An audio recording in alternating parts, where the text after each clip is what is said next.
Most people think immigration policy in Canada is decided in Ottawa, but some of the biggest changes heading into 2026 aren't coming from the federal government alone. They're coming from the provinces. Over the past year, provincial immigration programs quietly shifted how many newcomers provinces can select, what skills they prioritize, and where new arrivals are encouraged to settle. And those changes are going to reshape Canada's workforce, housing pressure, and regional economies far more than most people realize. Why provincial immigration matters. Canada's Provincial Nominee Program, or PNPs, allow provinces and territories to select immigrants based on local economic needs. In theory, this helps solve regional labor shortages and spreads population growth more evenly across the country. In practice, 2025 marked a turning point. Several provinces saw changes in nomination caps, priority occupations, eligibility criteria, and how closely programs align with local labor markets. As a result, immigration is becoming less about national targets and more about regional competition for workers. That means where newcomers land in 2026 may look very different than in the past decade. Provinces are rewriting their priorities. Some provinces are tightening requirements, focusing on highly targeted skills. Others are expanding pathways for workers in healthcare, construction, skilled trades, and essential services. For example, Ontario is increasingly prioritizing healthcare workers, tech talent, and construction trades tied to infrastructure and housing. Alberta continues to focus on skilled trades, energy, and industrial roles, aiming to attract workers faster than larger provinces.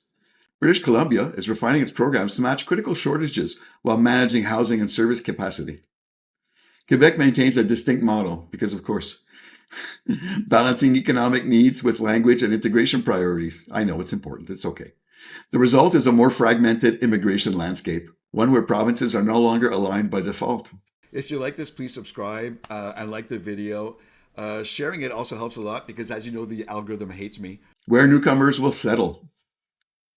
For years, immigration overwhelmingly flowed into a handful of major urban centers. That trend is starting to shift. As provinces tailor their nomination systems more aggressively, newcomers are being nudged, and sometimes required, to settle in specific regions or industries.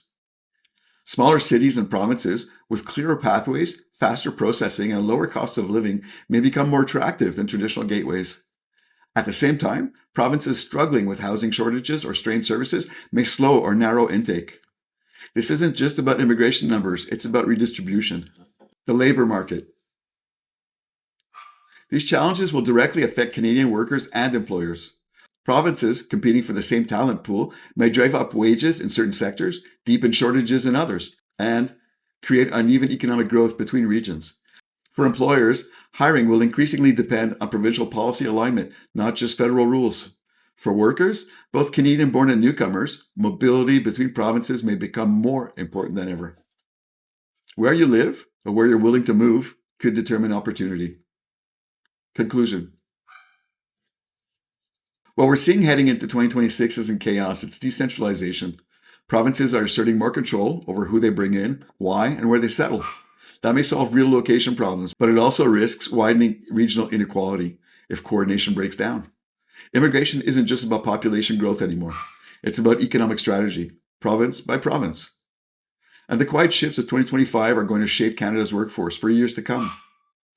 If you value clear Canada First analysis, subscribe, share, and tell me in the comments, should provinces have more control over immigration, or is Canada better served by a stronger national approach?